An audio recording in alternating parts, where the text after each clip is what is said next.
ക്രിസ്തു സ്നേഹത്തിന്റെ അതിശയിപ്പിക്കുന്ന ജീവിത സാക്ഷ്യങ്ങളെ അവതരിപ്പിക്കുന്ന ഗുഡ്നെസ് ടിവിയുടെ സ്നേഹം സഹനം സന്യാസം എന്ന മനോഹരമായ ഈ സംവാദവേദിയിലേക്ക് പ്രിയ പ്രേക്ഷകർക്ക് ഒരിക്കൽ കൂടി ഹൃദ്യമായ സ്വാഗതം.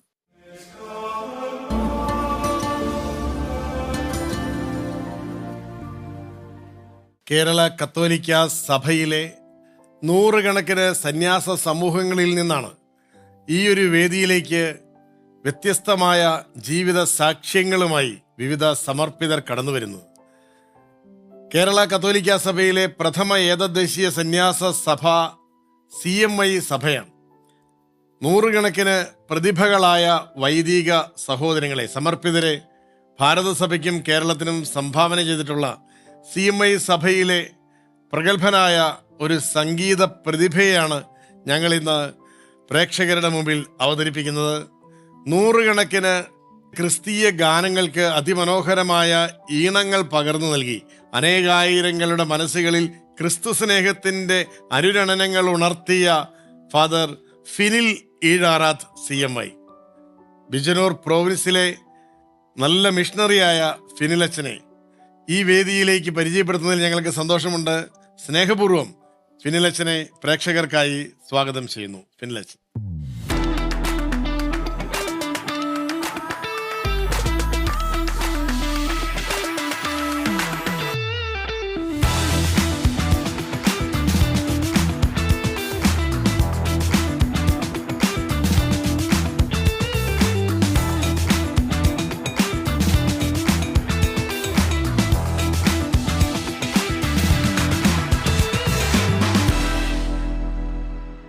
ഫിനിലച്ചൻ്റെ സംഗീതം ഈ മുഖഭാഷ പോലെയാണ്, സുന്ദരമാണ്.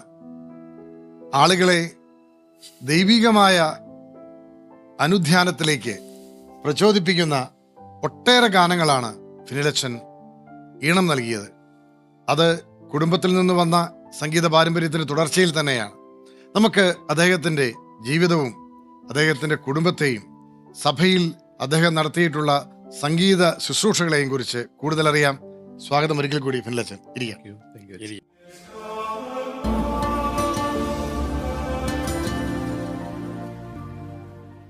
അച്ഛൻ്റെ കുടുംബം, പശ്ചാത്തലം, ദൈവവിളിയൊക്കെ എന്ന് പറഞ്ഞ് നമുക്ക് ചർച്ചയിലേക്ക് വരാം. അച്ഛാ, ഒത്തിരി സന്തോഷമുണ്ട് ഇന്ന് ഈ ഒരു മണിക്കൂർ ഇവിടെ സ്പെൻഡ് ചെയ്യാനായിട്ട്. ഞാൻ ഈശോയ്ക്ക് നന്ദി പറയുകയാണ്. എൻ്റെ ദൈവവിളിയെക്കുറിച്ച് ഞാൻ തീർച്ചയായും പറയുകയാണെങ്കിൽ അതിൽ ഏറ്റവും കൂടുതൽ ഊന്നി പറയേണ്ടത് എൻ്റെ പ്രിയപ്പെട്ട മാതാപിതാക്കളാണ്. അതിന് ഏറ്റവും കാരണക്കാർ എൻ്റെ പപ്പായും എൻ്റെ അമ്മച്ചിയും. കാരണം ചെറുപ്പം മുതലേ പപ്പായും അമ്മച്ചിയും വളരെ വിശ്വാസത്തെക്കുറിച്ച് വളരെ ആഴത്തിൽ എന്നോട് പറഞ്ഞു തരികയും പ്രത്യേകിച്ച് പള്ളിയിലൊക്കെ പോകുമ്പോൾ നിർബന്ധമായിട്ടും അപ്പച്ചനും അമ്മച്ചിയും എന്നെ കുർബാനയിലേക്ക് കൊണ്ടുപോവുകയൊക്കെ അത് വളരെ നിർബന്ധമായിരുന്നു, പ്രത്യേകിച്ച് അപ്പച്ചനും രണ്ടുപേർക്കും. അങ്ങനെ ആ ഒരു വിശ്വാസത്തിൽ വളരുവാനായിട്ട് സാധിച്ചു. പള്ളിയിലേക്ക് പോയി. പിന്നെ 10ാം ക്ലാസ് പാസ്സായതിനു ശേഷം അപ്പച്ചനോട് ചോദിച്ചു, മോനെ പ്രീ ഡിഗ്രി കഴിഞ്ഞ് പോയാൽ മതിയോ?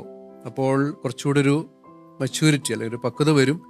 പക്ഷെ എനിക്ക് അതിനു മുമ്പ് എനിക്ക് പോകണം എന്നുള്ള വലിയൊരു ആഗ്രഹം തന്നെ ആയിരുന്നു ആ ഒരു സമയത്തും. അങ്ങനെ അപ്പച്ചനും ചെയ്യും, നിന്റെ ഇഷ്ടത്തിനായിട്ട് നീ അത് ചെയ്യുക എന്ന് പറഞ്ഞ് എന്നെ അയക്കുകയായിരുന്നു. അന്ന് മുതൽ അതാണ് എന്നെ കൂടുതൽ എൻ്റെ ദൈവവിളിയെ കൂടുതൽ ശക്തമാക്കിയത്. വീട്ടിൽ ആരൊക്കെയുണ്ട്? എൻ്റെ പപ്പ മരിച്ചിട്ട് ഇപ്പോൾ 5 വർഷം കഴിഞ്ഞു. ഇപ്പോൾ അമ്മച്ചിയുണ്ട്. ഞങ്ങൾ 4 മക്കളാണെന്നു. 2 ചേട്ടായിമാര്, ഞാൻ 3ാമത്തെ ആള്, പിന്നെ ഒരു പെങ്ങള്. അമ്മച്ചി ഇപ്പോൾ വീട്ടിലുണ്ട്. അമ്മ പാടുമായിരുന്നു? അമ്മച്ചി ശരിക്കും ഒരു മ്യൂസിക് ടീച്ചറായിരുന്നു. മ്യൂസിക് ടീച്ചറായിരുന്നു. അമ്മ പാലക്കാട് വർഷങ്ങൾക്ക് മുമ്പ് പഠിക്കുവാനായിട്ട് ദൈവം അനുവദിച്ചു. അന്ന് ഗാനഭൂഷണമായിരുന്നു 4 വർഷം. അന്നത്തെ ഈക്വൽ ടു MA അന്ന് 4 വർഷമായിരുന്നു. ഇപ്പോൾ ഇന്നത് BA ആക്കി. അപ്പം അമ്മ പാലക്കാട് പോയി പഠിച്ചു. കഠിനാധ്വാനത്തിലൂടെ നല്ലൊരു ആ ഒരു ദൈവാനുഭവത്തിലേക്ക് അമ്മയ്ക്ക് വരുവാനായിട്ട് സാധിച്ചു. അതിനുശേഷം അമ്മച്ചി കാഞ്ഞങ്ങാട് ഒരു ദുർഗാ സ്കൂളിലായിരുന്നു ആദ്യം ജോലി ചെയ്തത്. അതിനുശേഷം അപ്പച്ചൻ്റെ സ്കൂളിലേക്ക് സംഗീത അധ്യാപികയായിട്ടായിരുന്നു. കർണാട്ടിക് മ്യൂസിക് ആയിരുന്നു. അങ്ങനെ അമ്മയ്ക്ക് ഒത്തിരി ദൈവാനുഭവത്തിൽ കടന്നു പോകാനായിട്ട്, സംഗീത മേഖലയിൽ പോകാനായിട്ട് സാധിച്ചു. അമ്മ അപ്പൻ പാടുള്ളൂ. പപ്പ മലയാള അധ്യാപകനായിരുന്നു, പക്ഷേ പാട്ട് എഴുതുമായിരുന്നു. അമ്മ എനിക്കൊന്ന് കുറേ പാട്ടുകൾ പപ്പ എഴുതിയ പാട്ട് അമ്മച്ചി ട്യൂൺ ചെയ്തിട്ട് നമ്മുടെ സ്കൂളിലായിരുന്നപ്പോഴൊക്കെ പ്രാർത്ഥനാ ഗീതം ഉണ്ടല്ലോ, നമ്മുടെ അസംബ്ലിയുടെ മുമ്പായിട്ട് ഏതെങ്കിലും ഓർക്കുന്നുണ്ടോ? അപ്പൻ എഴുതി അമ്മ ട്യൂൺ ചെയ്ത പാട്ട് ഓർക്കണുണ്ടോ? ഇപ്പോൾ എൻ്റെ ഓർമ്മയിൽ വരികൾ ഓർക്കുന്നില്ല. പാടിയിട്ടുണ്ടല്ലേ? ഞാൻ പാടിയിട്ടുണ്ട്, സ്കൂളിലൊക്കെ ആയിരുന്നപ്പോൾ പാടിയിട്ടുണ്ട്. ഇപ്പം ഇത്തിരി വർഷങ്ങൾക്ക് മുമ്പായതുകൊണ്ട് എനിക്കിപ്പോൾ എൻ്റെ ഓർമ്മയിൽ വരുന്നില്ല. പക്ഷെ അമ്മയുടെ അച്ഛന്റെ പാട്ട് അമ്മ ട്യൂൺ ചെയ്തിട്ടുണ്ടോ അതോ?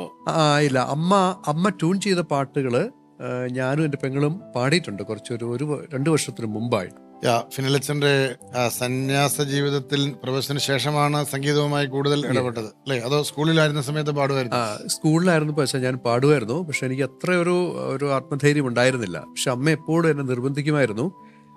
ലളിതഗാനങ്ങളൊക്കെ പാടുവാനായിട്ടൊക്കെ എപ്പോഴും അമ്മ ക്ഷണിക്കുമായിരുന്നു. പ്രത്യേകിച്ച് നമ്മുടെ ഇന്നത്തെ കാലങ്ങളിലൊക്കെ യൂത്ത് ഫെസ്റ്റിവലുകൾ വളരെ അല്ലേ, ഒത്തിരി വളരെ ലളിതഗാനങ്ങളൊക്കെ വളരെ സജീവമായിരുന്നു. അപ്പോൾ ആ സമയത്തൊക്കെ അമ്മ എപ്പോഴും എന്നെ പ്രോത്സാഹിപ്പിക്കുമായിരുന്നു. പക്ഷേ ഞാൻ ആ സമയത്തൊക്കെ എനിക്ക് ഇച്ചിരി മടിയായിരുന്നു, കുറച്ച് പേടിയും മടിയും അങ്ങനെ ഒരു അസ്വസ്ഥതകളൊക്കെ എന്നിലുണ്ടായിരുന്നു. അതുകൊണ്ടൊക്കെ ഞാൻ പുറകോട്ട് വരികയായിരുന്നു.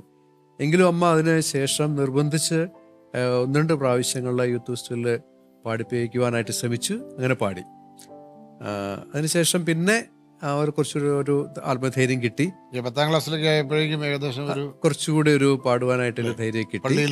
പള്ളിയിൽ മത്സരങ്ങളിലൊക്കെ പങ്കെടുത്തിട്ടുണ്ടാവുമല്ലോ? തീർച്ചയായിട്ടും. അതുപോലെ തന്നെ കൊയറിൽ ഞാനുണ്ടായിരുന്നു, ഇടവകയിൽ പാടുമായിരുന്നു.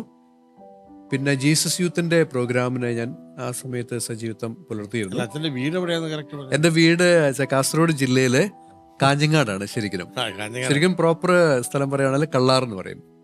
കള്ളാർ കാഞ്ഞങ്ങാട് നിന്ന് ഒരു 22 കിലോമീറ്റർ. രാജപുരം കഴിഞ്ഞിട്ട് 2 കിലോമീറ്റർ അത്രേ ഉള്ളൂ. കല്ലാർ. മറ്റു സഹോദരങ്ങളും പാടുവോ? മൂത്ത ചേട്ടായും രണ്ടാമത്തെ ചേട്ടായും വളരെ മനോഹരമായിട്ട് പാടുമായിരുന്നു. എനിക്കൊന്ന് സ്കൂളിലൊക്കെ ആയിരുന്നപ്പോൾ മൂത്ത ചേട്ടായും ക്ലാസിക്കൽ അമ്മ കുറച്ച് പഠിപ്പിച്ചിരുന്നു. അപ്പം അതുകൊണ്ട് ചേട്ടായി നന്നായിട്ട് പാടുമായിരുന്നു ആ സമയത്തൊക്കെ. രണ്ടാമത്തെ ചേട്ടായും പാടും. പിന്നെ എൻ്റെ പെങ്ങള് നന്നായിട്ട് പാടും. ക്ലാസിക്കൽ നന്നായിട്ട് പഠിച്ചു. അമ്മ എന്നെ പഠിപ്പിച്ചിരുന്നു. അപ്പൊ അങ്ങനെ ദൈവം സംഗീത കുടുംബമാണ്. ഫിനലച്ചൻ ആദ്യം ഈണമിട്ട പാട്ട് തീർച്ചയായിട്ടും അത് വലിയൊരു ദൈവാനുഭവമായിരുന്നേ. ഞാൻ BA പഠിക്കുമ്പോൾ ഞാൻ കർണാട്ടിക് മ്യൂസിക്കാണ് പഠിച്ചത്. അമ്മയുടെ അതേ ഒരു പാതയാണ് ഞാൻ കർണാടിക് മ്യൂസിക് തന്നെ പഠിച്ചത്. ഡിഗ്രി RV കോളേജ് തൃപ്പൂണിത്തുറയിലായിരുന്നു ഞാൻ പഠിച്ചത്. അപ്പൊ അത് വലിയൊരു അനുഗ്രഹമായിട്ട് ഞാൻ ഇപ്പോഴും കാണുന്നു. അങ്ങനെ ഞാൻ ഫസ്റ്റ് ഇയർ തുടങ്ങി. ഒരു ക്രിസ്മസ് സീസൺ ആയിരുന്നു. അതിന് മുമ്പായി 2-3 ദിവസം മുമ്പായിട്ട് ഞാനിങ്ങനെ നമ്മുടെ മിഷൻ ഹൗസിൽ, ആലുവയിലുള്ള മിഷൻ അനുഗ്രഹാരത്തില് ചാപ്പലിൽ ഇരുന്ന് പരിശുദ്ധ കുർബാനയിൽ പങ്കെടുക്കുന്ന സമയത്ത് പെട്ടെന്ന് ഞാൻ വിശുദ്ധ കുർബാന സ്വീകരിച്ചു. അതിനുശേഷം ഞാൻ തിരിച്ചു വന്നിരുന്നു. പെട്ടെന്ന് എൻ്റെ മനസ്സിലേക്ക് ഒരു ട്യൂണ്, അങ്ങനെ ഉള്ളിൽ നിന്നൊരു ട്യൂണുണ്ടായി. അപ്പോൾ അതെനിക്ക് വലിയൊരു സന്തോഷത്തിൻ്റെ ഒരു മണിക്കൂറായിരുന്നു. ആ സമയത്ത് തന്നെ എൻ്റെ മനസ്സിലൊരു വേർഡ്സ്, ചെറിയൊരു വാക്കുകൾ ഇങ്ങനെ വരുന്നതായിട്ട് വരികള് എഴുതി. അതെ. അത് ഞാനത് ചെയ്തു, കമ്പോസ് ചെയ്തു. അപ്പൊ അന്ന് തൊട്ട് എൻ്റെ മനസ്സിലൊരു ആഗ്രഹമായിരുന്നു, ഇത് നല്ലൊരു ഗായകരെ കൊണ്ട് പാടിപ്പിക്കാൻ വലിയൊരു മോഹം ഉണ്ടായി. അങ്ങനെ അത് ദൈവാനുഗ്രഹിച്ച് അത് കമ്പോസ് ചെയ്തു. എക്സാക്റ്റ് ആ സമയത്ത് ഒരു പ്രൊഡ്യൂസർ, നമ്മുടെ അയൽവക്കനായ ഒരു ഡൊമിനിക് പയ്യപ്പള്ളി എന്നൊരു സഹോദരൻ പിറ്റേ ദിവസം ഞങ്ങളുടെ കുർബാനയ്ക്കായിട്ട് വന്നതാണ്. അപ്പോൾ അദ്ദേഹം എന്നോട് ചോദിച്ചു, ഫിനലച്ചൻ ഇപ്പം എന്താ ചെയ്യുന്നത്? അപ്പം ഞാൻ പറഞ്ഞു ഇങ്ങനെ BA മ്യൂസിക്കിന് ചേർന്നു പഠിക്കുക. അപ്പോൾ അന്ന് അദ്ദേഹത്തിൻ്റെ ഒരു അനുഭവങ്ങളൊക്കെ അദ്ദേഹം ഷെയർ ചെയ്തു. അങ്ങനെ ഈ പാട്ടിനെ കുറിച്ച് എനിക്കൊരു ഡൊമിനിക്കായിട്ട് എനിക്ക് പാട്ട് ചെയ്യണം എന്നൊക്കെ ആഗ്രഹമുണ്ട്, നല്ലൊരു ഗായകനെ കൊണ്ട് പാടിപ്പിക്കണം. അപ്പോൾ അദ്ദേഹം പെട്ടെന്ന് എന്നോട് പറഞ്ഞു, അങ്ങനെയാണെന്ന് വെച്ചാൽ നമുക്കൊരു പാട്ട് ചെയ്താലോ, എനിക്കും അതൊരു ആഗ്രഹമുണ്ട്. അങ്ങനെ അദ്ദേഹം എന്നെ ഹെൽപ്പ് ചെയ്തു. അങ്ങനെ ആ വലിയൊരു ദൈവാനുഗ്രഹത്താൽ ആ പാട്ട് അന്നൊരു ആൽബമായിട്ട് ഇറങ്ങി. അപ്പോൾ അതിൽ നമ്മുടെ ചെറിയാൻ കുരിന്തോടത്തിലൊക്കെ എഴുതിയിട്ടുണ്ട്, അതിന് ഞാൻ ട്യൂൺ ചെയ്തിട്ടുണ്ട്. അങ്ങനെയാണ് എൻ്റെ ആദ്യത്തെ ഒരു അനുഭവമായിരുന്നു. അത് ഒരു 4 ലൈന് മനസ്സിലേ വരുന്നു. അത് കെസ്ട്രേറ്ററാണ് പാടിയിരിക്കുന്നത്. നമ്മുടെ ഷാലോം TV ഗുഡ്നസിലൊക്കെ എനിക്ക് 1 പ്രാവശ്യം വന്നിട്ടുണ്ടായിരുന്നത്. ഒരു 4 ലൈൻ ഞാൻ പാടാം. അത് ആ പാട്ട് എൻ്റെ മനസ്സിലേക്ക് വന്ന ഇപ്രകാരമാണ്: ദൈവത്തിൻ്റെ സ്നേഹം അമ്മ വഴിയായിട്ട് ഞാൻ അനുഭവിക്കുകയാണ്. ആ വാത്സല്യനിധിയായ അമ്മയുടെ ആ ഒരു തലോടൽ, അത് ആ ദൈവത്തിൻ്റെ നിശ്ചയമായൊരു സ്നേഹം, അതാണ് ആ പാട്ടിൻ്റെ ഒരു കണ്ടന്റ്. അമ്മ തൻ താരാട്ടു പുൽകിടും സ്നേഹം തരാം ഞാൻ പോതിനാഥൻ. അമ്മ തൻ താരാട്ടു പുൽകിടും സ്നേഹം തരാം ഞാനോതിനാഥൻ. ആ തിരുഭാവത്തിൻ ഭാഷകളില്ലാതെ, ആ തിരുഭാവത്തിൻ ഭാഷകളില്ലാതെ സ്നേഹം കരകവിഞ്ഞൊഴുകി, സ്നേഹം കരകവിഞ്ഞൊഴുകി. ഇതായിരുന്നു നല്ല മെലഡി ആട്ടോ. അതാണ് ആദ്യത്തെ ഞാൻ ആദ്യമായിട്ട് മ്യൂസിക് ചെയ്യുന്നൊരു പാട്ടാണ് വെച്ചാൽ. അപ്പൊ അതൊരു സന്തോഷം. കെസ്റ്റേട്ടനും അത് വളരെ സന്തോഷത്തോടു കൂടി അത് പാടി. ദൈവം ആ ഒരു ഏത് വർഷമായിരുന്നു? എനിക്ക് തോന്നുന്നത് 2006 അതെ, 2006 നടന്നത്. 2006 ഇപ്പൊ ഒരു എത്ര വർഷമായി? 18 വർഷത്തോളായി അല്ലേ? അതെ അതെ. ഇതിനോടിടയ്ക്ക് എത്ര പാട്ടുകൾക്ക് അച്ഛൻ സംഗീതം കൊടുത്തു? ഇതുവരെ പറയുകയാണെങ്കിൽ വെച്ചാൽ 3 ഭാഷകളിലായിട്ട് എനിക്ക് സംഗീതം ചെയ്യാനായിട്ട് സാധിച്ചിട്ടുണ്ട്. മലയാളത്തിലും ഹിന്ദിയിലും ഇംഗ്ലീഷിലും ഒരു 2 പാട്ടുകൾ ചെയ്തിട്ടുണ്ട്. ഇപ്പം മൊത്തത്തിൽ ഏകദേശം ഒരു 310ഓളം പാട്ടുകൾ ഇതുവരെ ചെയ്യാനായിട്ട് ദൈവം ഇടവരുത്തിയിട്ടുണ്ട്. ഹിന്ദിയിലൊരു ഗാനം വെച്ചാൽ നമ്മുടെ അത് ജഗദൽപൂർ ഡയസിസിലെ, എനിക്കൊന്ന് റോബിനച്ചൻ റോയിസിനെ അറിയുമായിരിക്കും, നമ്മുടെ ബിജു കലേഴത്ത് എന്ന് പറഞ്ഞ അച്ഛനുണ്ട്. അച്ഛൻ ഇപ്പോൾ ജർമ്മനിയിലാണ് ശുശ്രൂഷ ചെയ്യുന്നത്. അദ്ദേഹം ഒരു 10 പാട്ടുകൾ എഴുതി അതിലൊരു 8 പാട്ട് എനിക്ക് തന്നു. ഒരു ഈ ആശാക്കി കിരൺ എന്ന് പറഞ്ഞൊരു അന്ന് CD ആയിരുന്നു. ആ ഒരു ഗാനത്തിന് ഞാൻ ഇസ് പാവന് റോട്ടി എന്ന് പറഞ്ഞൊരു ആരാധന ഗീതം ഞാനത് മ്യൂസിക് ചെയ്തു. പക്ഷെ ഒരു കർത്താവിൻ്റെ വലിയൊരു അഭിഷേകം അതിലുണ്ട്. ഞാൻ അതാണ് ഇപ്പോഴും കാണുന്നത്. അത് നോർത്ത് ഇന്ത്യ മുഴുവനും കേരളത്തിലും പ്രത്യേകിച്ച് നമ്മുടെ ഹിന്ദി ആ വിശ്വാസികളുടെ ആ പാട്ടുകൾ ഇപ്പോഴും ഒരു ഗാനമാണ്, പാട്ടാണ്. ജസ്റ്റ് പാടാം. इस पावन रोटी तो जब जब मैं देखता हूँ तब याद आता है तेरा वचन. इस पावन रोटी तो जब जब मैं देखता हूँ तब याद आता है तेरा वचन. मैं तेरे साथ रहूँगा, मैं तेरे साथ रहूँगा. आराधना हो, आराधना हो प्रभु तेरी ആരാധന. ഒരു ഗാനമാണ്. നല്ലൊരു കൂടുതൽ എനിക്ക് ഞാൻ മെലഡി ഒത്തിരി ഇഷ്ടപ്പെടുന്ന ഒരു വ്യക്തിയാണ്. കാരണം അമ്മച്ചിയും കൂടുതൽ മെലഡി പാട്ടുകളാണ് കൂടുതൽ രാഗം ബേസ് ചെയ്ത്. വേദന നിറഞ്ഞ ഒട്ടനവധി അനുഭവങ്ങൾ നല്ല സംഗീതത്തിന് പിറകിലുണ്ട് എന്ന് നമ്മൾ പലപ്പോഴും തിരിച്ചറിയുന്നുണ്ട്. ഒരു കവിയുടെ അല്ലെങ്കിൽ ഒരു സംഗീതജ്ഞന്റെ ജീവിതത്തിന്റെ ദുരന്തപൂർണമായ ഒട്ടനവധി ഓർമ്മകളിൽ നിന്നുമാണ് ശുദ്ധമായ ഈണങ്ങൾ, അനശ്വരമായ ഈണങ്ങൾ പലപ്പോഴും സൃഷ്ടിക്കപ്പെടുന്നത് എന്നുള്ളത് യാഥാർത്ഥ്യവുമാണ് അല്ലേ? അച്ഛൻ്റെ ജീവിതത്തിൽ അത്തരത്തിലുള്ള വേദന നിറഞ്ഞ അനുഭവങ്ങൾ ഉണ്ടായിട്ടുണ്ടോ? അത് സംഗീതത്തെ സ്വാധീനിച്ചിട്ടുണ്ടോ? അച്ഛനും കുടുംബാംഗങ്ങൾക്കും ഒക്കെയുള്ള ഒരു അനുഭവങ്ങളുടെ വെളിച്ചത്തിൽ എങ്ങനെയാണത് പറയാൻ പറ്റും? പക്ഷേ ഒരു ജീവിതത്തിൽ എൻ്റെ പൗരത്വ ജീവിതത്തിലേക്ക് നമ്മൾ തിരിച്ച് ഒത്തിരി ദൈവാനുഭവത്തിൻ്റെ വഴികളിലൂടെ നടന്നു പോയ അവസരങ്ങൾ ഒരു 8 വർഷം മുമ്പായിരുന്നു. പെട്ടെന്ന് അപ്രതീക്ഷിതമായിട്ടുള്ള ഒരു സംഭവമായിരുന്നു. എൻ്റെ രണ്ടാമത്തെ ചേട്ടായിയുടെ പേര് അനിൽ എന്നായിരുന്നു. വളരെ മനോഹരമായിട്ട് ചേട്ടായും പാടുമായിരുന്നു. അമ്മച്ചിയിൽ ആ ഒരു കഴിവ് നന്നായിട്ടുണ്ടായിരുന്നു. നന്നായിട്ട് വരയ്ക്കുകയൊക്കെ ചെയ്യുമായിരുന്നു. ചേട്ടായി ദുബായിൽ കുറേ വർഷം ജോലി ചെയ്തു. ചേച്ചിയും 2 മക്കളുണ്ട്. പെട്ടെന്ന് വളരെ അപ്രതീക്ഷിതമായി ചേട്ടായിക്ക് ഒരു പനി വരികയാണ് ചെയ്തത്. അപ്പം ഞാനന്ന് നോർത്ത് ഇന്ത്യയിൽ ഗാസിയാബാദ് എന്ന സ്ഥലത്ത് അസിസ്റ്റന്റ് പാരിഷ് പ്രീസ്റ്റായിട്ട് ശുശ്രൂഷ ചെയ്യുന്ന സമയമാണ്.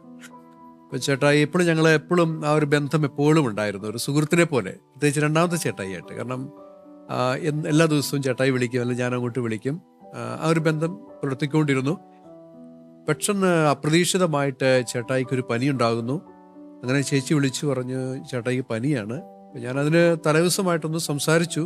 ചേട്ടായി ആശുപത്രി പോകണം, ഡോക്ടറെ ഒന്ന് കാണണം, ഞാൻ പ്രാർത്ഥിക്കാമെന്നൊക്കെ പറഞ്ഞു. അതിനുശേഷം ഒരു ദിവസം ശേഷം പെട്ടെന്ന് എൻ്റെ മൂത്ത ചേട്ടായി വിളിക്കുകയാണ്. അപ്പം അപ്പച്ചനും അമ്മച്ചിയും അത് അറിഞ്ഞിട്ടില്ല അന്നേരം, പെങ്ങളും.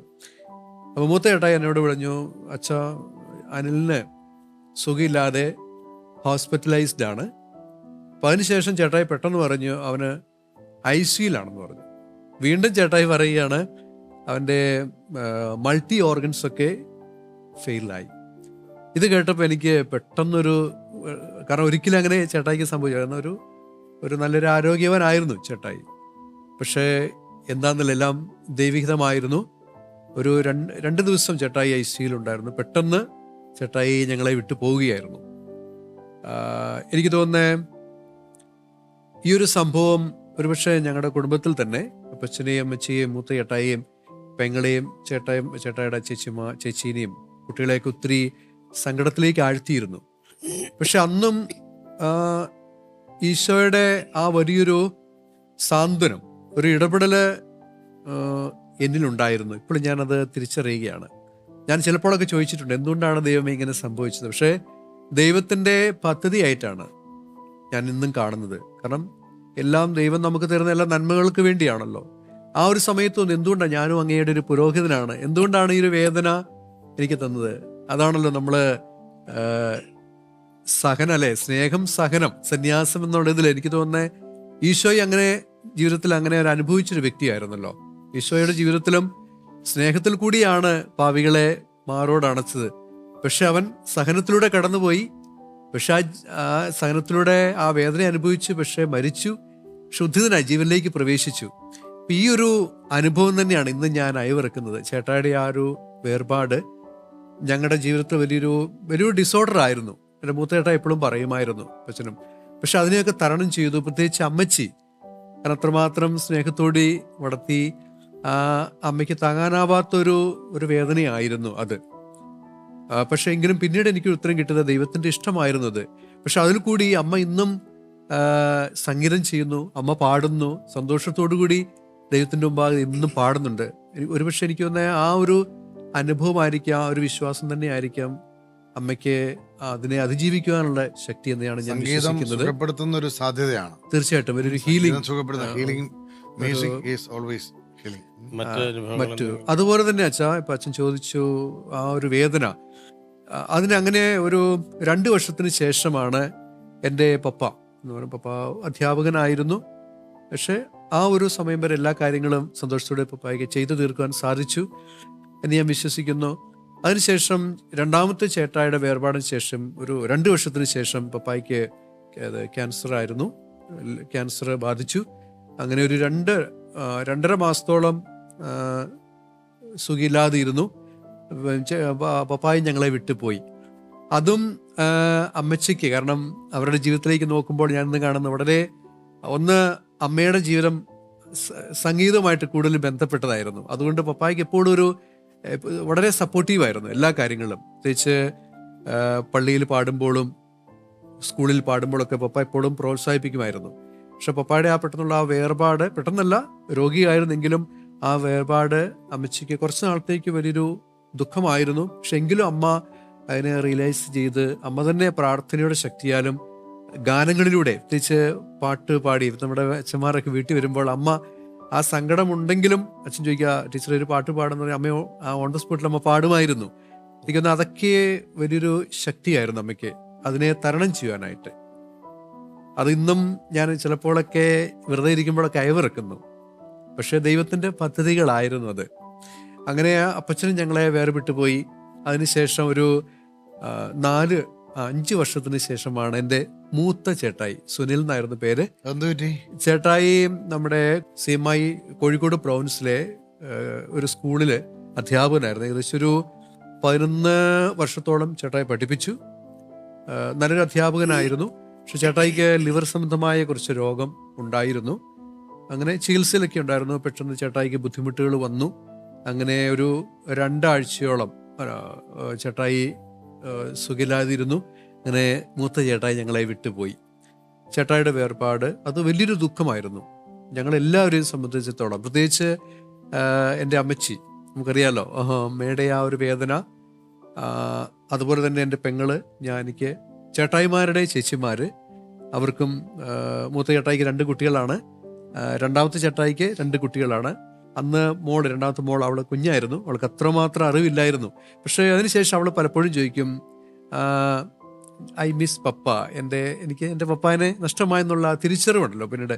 അപ്പം ഞാനത് കേൾക്കുമ്പോൾ എനിക്ക് സങ്കടം തോന്നിയെങ്കിൽ ഞാൻ അവളെ സാന്ത്വനപ്പെടുത്തുമായിരുന്നു. പക്ഷെ അവളത് പിന്നീട് അവൾക്ക് മനസ്സിലായി എല്ലാം ദൈവത്തിൻ്റെ ഹിതമായിരുന്നു എന്ന്.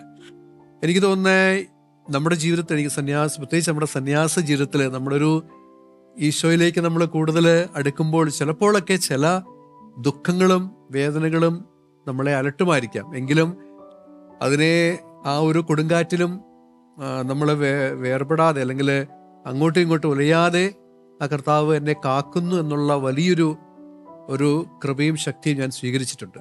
അതോടൊപ്പം തന്നെ വെച്ചാൽ ഞാൻ എൻ്റെ രണ്ടാമത്തെ ചേട്ടായി വേർപെട്ട് പോയപ്പോൾ നമ്മൾ അപ്രതീക്ഷിതമായിട്ട് ആയിരുന്നു അത്. പക്ഷേ ആ ഒരു സമയത്ത് ചേട്ടായി അതിന് ശേഷം ഫ്യൂണറൽ മറ്റു കാര്യങ്ങളൊക്കെ കഴിഞ്ഞ് ഒരു 2 ആഴ്ചയ്ക്ക് ശേഷം എനിക്ക് സ്വയമായിട്ട് ഞാനൊരു തീരുമാനമെടുത്ത്, എനിക്ക് നമ്മുടെ ഡൊമിനിക്കച്ചൻ്റെ അണക്കരയിൽ പോയിരുന്ന് ധ്യാനം കൂടുന്നൊരു ആഗ്രഹം ഉള്ളിൽ നിന്നുണ്ടായി. അങ്ങനെ ഞാൻ അപ്പച്ചനും പപ്പായുടെ അമ്മയോടും പറഞ്ഞു, യാത്ര ചെയ്ത് ഞാൻ ഇടുക്കി പോയി. ഒരാഴ്ചത്തെ ധ്യാനമായിരുന്നു അത്. അതിൽ അച്ഛമ്മ വൈദികരും ഉണ്ടായിരുന്നു. പക്ഷെ ഞാൻ വളരെ സങ്കടത്തോടു കൂടിയായിരുന്നു, ഞാൻ ഒരു ഭാരമേറ്റ ഒരു മനസ്സോടു കൂടിയാണ് ഞാൻ അവിടേക്ക് പോയത്. എനിക്കറിയുവാനോ സംസാരിക്കുവാനോ പറ്റാത്ത ഒരവസ്ഥ. അപ്പം അത്രമാത്രം ദുഃഖമായിരുന്നു. പക്ഷേ പ്രാർത്ഥിച്ചു, പരിശുദ്ധ കുർബാന ചൊല്ലിയ സമയത്തും ഈ ദുഃഖം മാറുന്നില്ല.